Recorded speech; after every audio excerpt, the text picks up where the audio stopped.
Hi, good afternoon. I received the following question today concerning Sefer Mishlei, the Book of Proverbs from the Bible.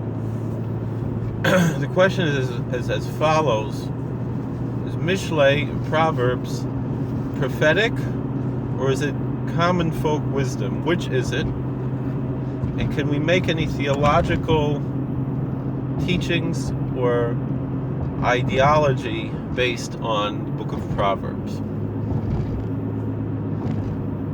The answer I gave is as follows. First of all, we have to understand what the question really is. I mean, really, to answer a question like this, and I didn't write this so much, it's much easier to speak, especially in the car and on the phone, that we have to have a paradigm shift of which is actually higher, because it's not really just common folk wisdom, it's Torah wisdom. But let's put that aside for now. Let's answer the question in a straightforward way before we get into a deeper discussion. So straightforward, because a lot of folks get upset at me that I get off on tangents. So let's just answer in a straightforward way. Now, I have to give an answer based on Jewish tradition. Books, Sifrei Kodesh, the Matames Yadayim, is a special class of Sifrei Kodesh. Meaning, what is Scripture? Why do we have 24 books of the Bible according to Jewish tradition? And it's as follows, that there is a concept that Chazal were masakin, that these 24 books are Metame Yadayim. These 24 books defile the hands, meaning to say that they need to be protected from animals chewing on them and things, basically. And so therefore the rabbis established that if you touch them, before you can touch holy food,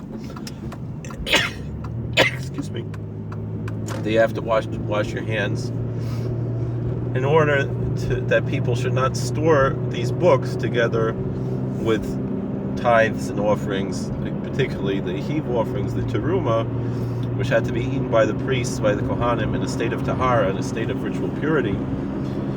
And so, since people misunderstood what ritual purity means, they would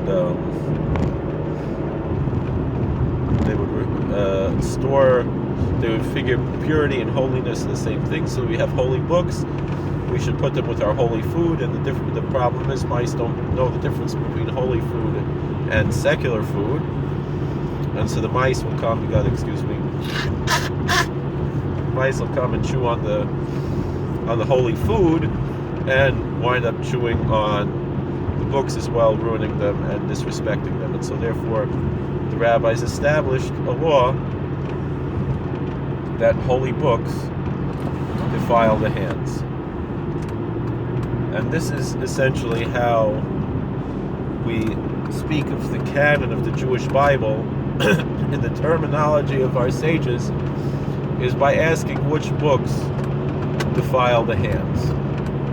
And it's not just I've seen books that say, this is just a colloquialism of how the rabbis describe the canon. The fact of the matter is, it's more than that. It's an actual enactment that the hands are defiled from this. Now, the reason why a book would be considered that it defiles the hands is because it's holy. And so we can assume there are three, and we know that we categorize the books of the Bible into three categories.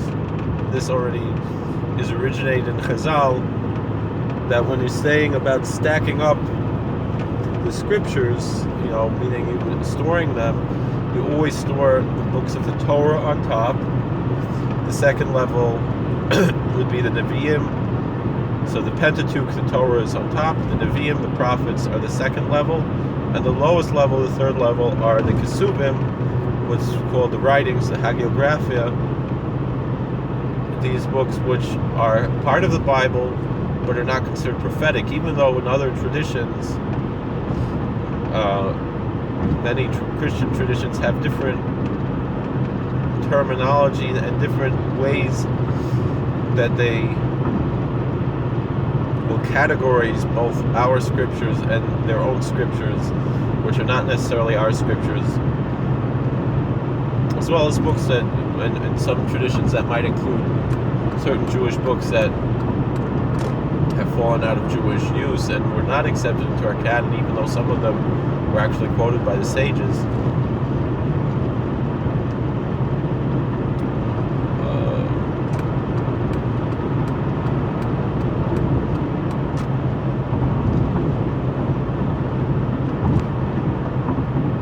So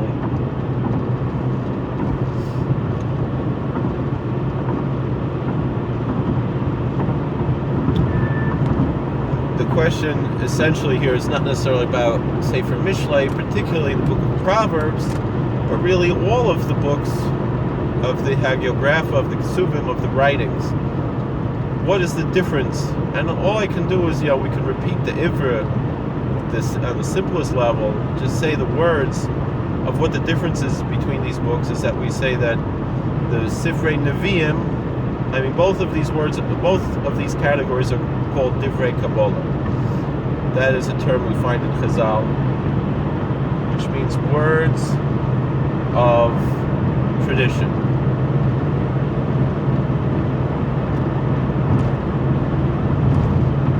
And so that's a larger category of books of the Bible that are not part of the Chumash, the Pentateuch, the Torah. These are called Divrei Kabbalah. Rabbi Aryeh Kaplan actually said that, that could be understood as in a mystical sense as well. Of how we colloquially call Jewish mysticism Kabbalah, which means received traditions.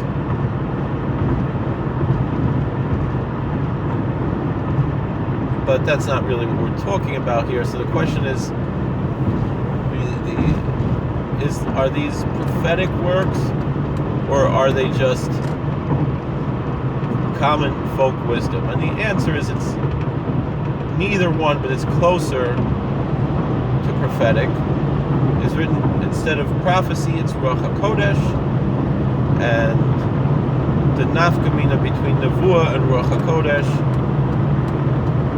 is the only way I can describe it that makes it, that I can understand, that, and perhaps I'm wrong, but this is what I'm explaining here, is that the books of the Kesuvim were written with a more of a human touch than the other books of the Bible. These are the most human books of the Bible, meaning the Torah is totally divine.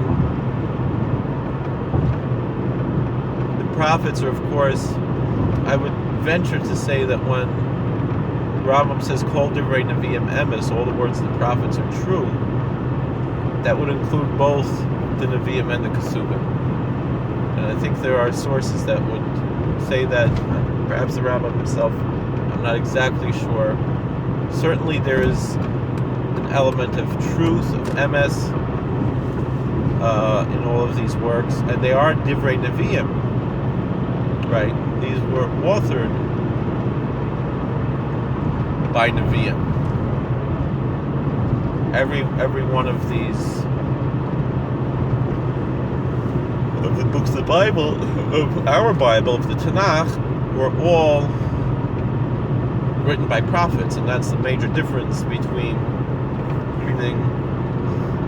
why do we not accept the Sefer Ben Sira? Why is that not part of our canon? The book that's called Ecclesiasticus, not to be confused with Ecclesiastes, which is Koheles, which is part of our canon. And the answer is that Ben Sira was not a Navi. and most likely most of the legends about Ben Sira are not true, and that were actually forgeries. And it's quite unfortunate that so many people have taken these rather grotesque and rather disgusting stories and taken them at face value when they were actually most likely written by unkosher sources. But that's not the point here. The point is, Ben Sira was not. He was a tzaddik. Yes, he was an erlichid. He was a Talmud Chacham, and the Chazal have no problem quoting him. But he was not a Navi. He was not a prophet, and so it could not be included in our canon. There's another book, however, that's referred to by the Rishonim as Chochmah Shloimeh. It's called in English The Wisdom of Solomon, which claims Solomon is its author. But most likely was a pseudographic work and probably not actually written by King Solomon, as opposed to, although it's not necessarily so, but same thing, there are books that are attributed to Daniel,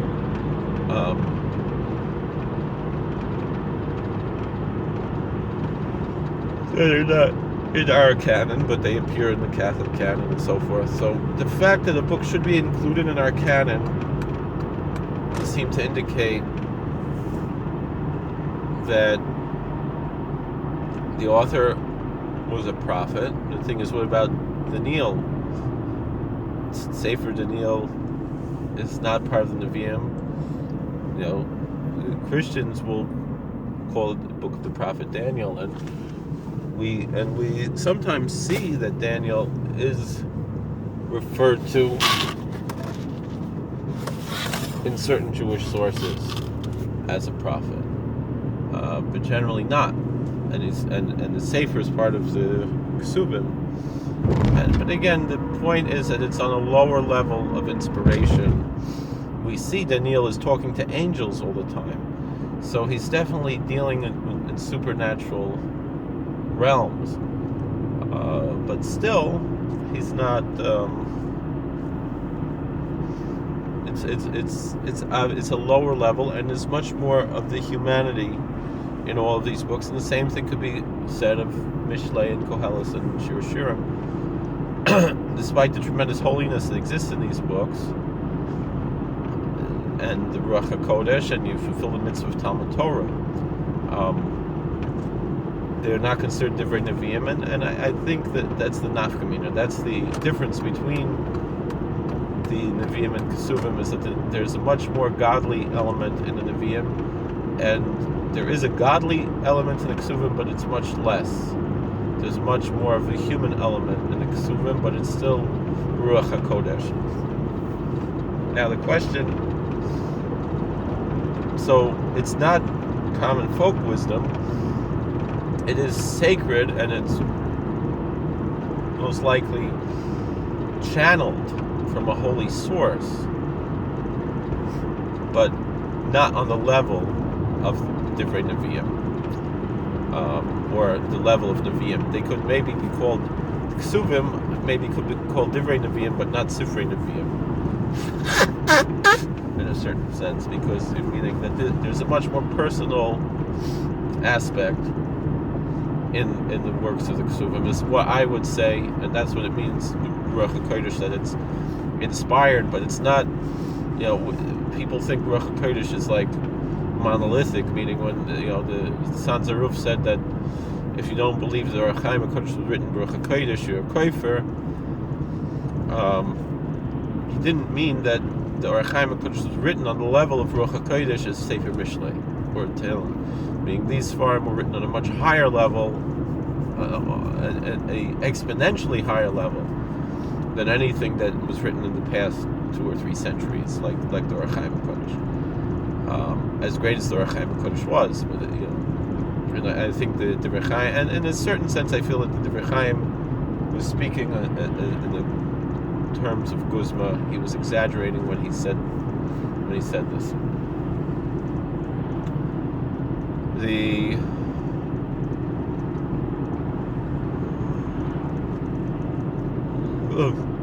So the next question is: can we derive theology from Mishlei or theological teachings? Now, the first question is: how do you define theology? The real meaning of the word theology means the study of God, and Sefer Mishlei doesn't really talk about God. Now, this was a from person writing to me. Sometimes you'll have Christians, particularly, I would say, the less scholarly type, the more folksy type Christians, although some scholars will use this term as well. They'll use the term theology to mean anything religious, any study of religion, and really theology is specifically the study of God and not the study of religion. The thing is, certainly Mishlei is a religious text that has religious value, and so if that's how you define theology, I guess yes. There's not really much discussion about the being and the essence of God in Mishlei, and many things there are rhetorical. Now, and the fact of the matter is that there really isn't much anywhere in the Bible talking about the being and essence of God, except in the Chumash. In the Chumash, we do have clear statements about God's nature, that He has no form, that He is one, and so forth. And essentially, on the theological level, all of our theology has to be derived directly from the Chumash. Meaning, when the Rambam discusses theology, and that's one of the, in the Hilchos Yesodei Torah, is one of the prime examples of authentic Jewish theology, although there are others. The Rambam insists on citing chapter and verse for all of his theological statements. And the insistence is on Chumash, and then Nevi'im and Kesuvim are used as props to hold up the Chumash. And then he answers the questions of how things seem to be different, and these things are answered.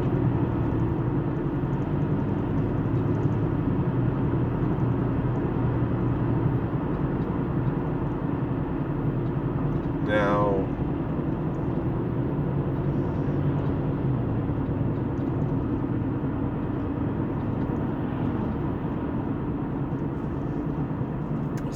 so the answer I can give is like this: if you have something that's sourced in the Chumash, and that idea,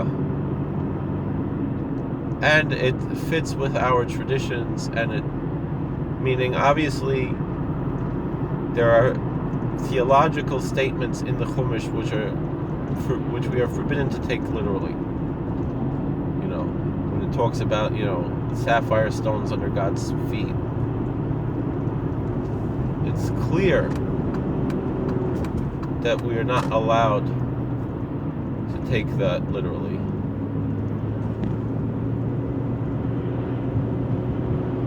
And so too in other Jewish literature, things like the Shir Koma, obviously whatever value those Sfarim have is figurative and not literal. And because that's the only way to compromise these theological ideas. So too, it's not only doctrine, but so too law. Everything has to have a source in Chumash for it to be universally binding, whether theologically or legalistically.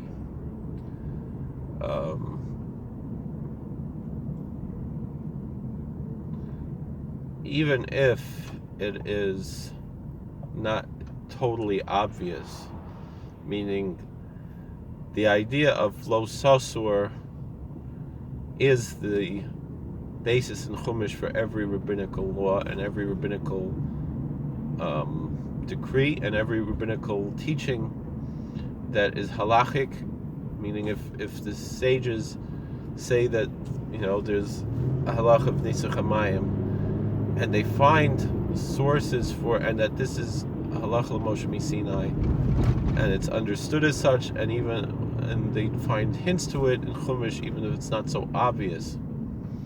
Nonetheless,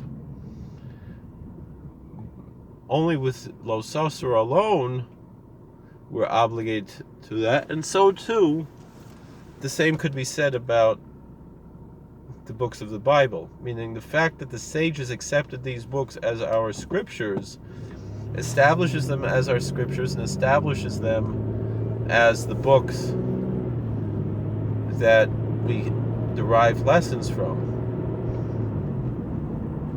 However, again, whatever lesson we derive has to be consistent with the Chumash.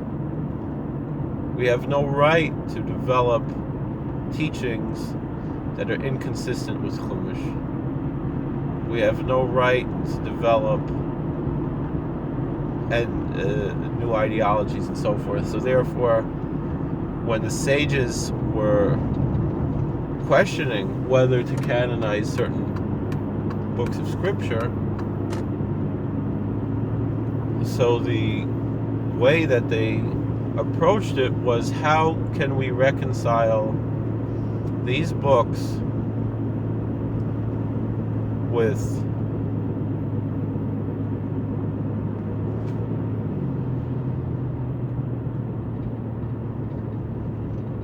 the Chumash? You don't have to fit the Chumash into Ezekiel. You have to fit Ezekiel into the Chumash. Understand? You don't have to fit Shir Shirim or Koheles into. You don't have to fit the Chumash to Shir Shirim or Koheles. You have to fit Shir Shirim or Koheles into the Chumash. And if they don't fit, they don't belong in the Bible.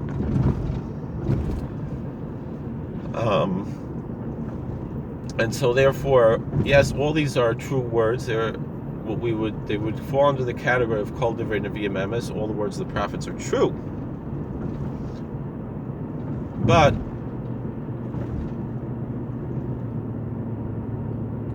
we can only derive a theological teaching in any sense in a way that's consistent with Chumash. You cannot invent something new, and you cannot have an interpretation of Scripture that deviates from Chumash.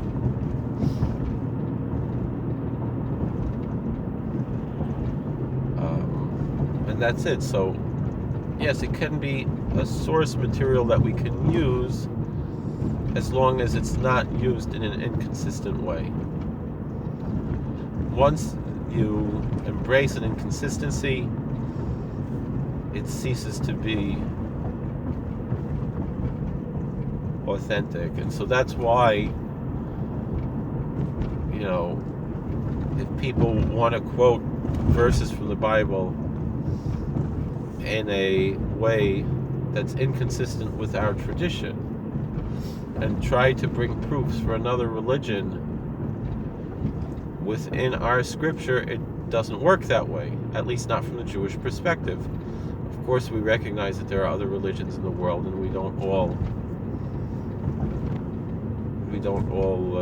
agree on these things. But the Jewish perspective is very clear that there's no way to say, for example, that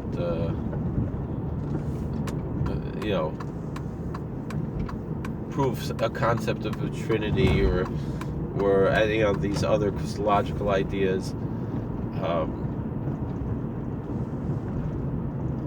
from our scriptures, from a Jewish perspective. And that's just the difference between Judaism and other religions. I recognize we live in a pluralistic society where not everybody believes in Judaism, and so the only thing I can really argue, the only really authentically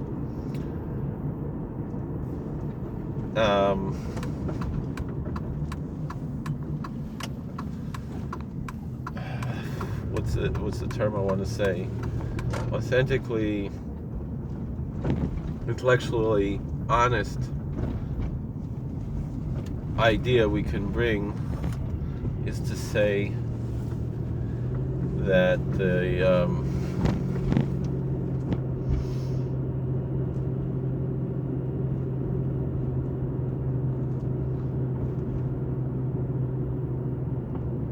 is that Judaism and Christianity are two different religions.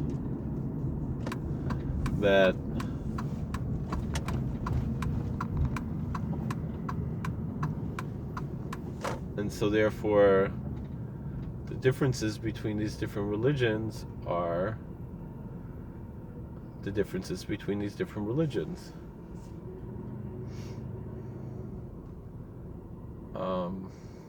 And that's really all we could say, meaning that they are two separate religions and they are going to interpret the Bible each in their own way.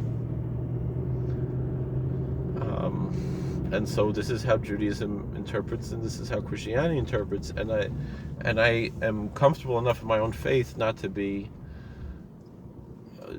disturbed by that. That being said, I do feel it's intellectually dishonest to call something Judaism when it's really not Judaism. But that's been going on for a long time now. And that's just how it is.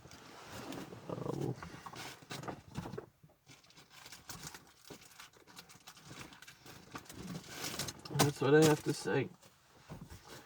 Alright, thank you for watching. God bless. Please like, share, and subscribe. So just to finish this long-winded video, the answer that I can give is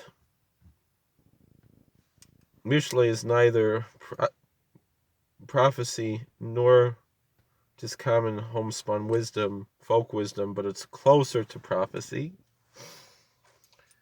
And there was a whole other thing I want to talk about. The other question is Chacham Adav Minavi. And any theology that can be derived from Mishle has to be consistent with Chumash. And the other issue is Chacham Adav Minavi, which I didn't really discuss here, is that a wise sage is high. The sages say a wise sage is higher than a prophet. And that means wisdom is in a way greater than prophecy, and there's many discussions about that. Same thing, a logical svara is considered stronger than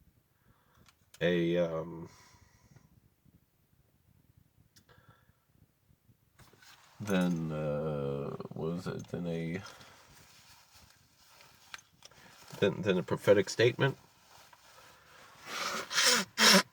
And so wisdom and knowledge are in a sense greater than prophecy, although they come from different realms. But there's more, in a way, there's almost more value to Torah-based wisdom than there is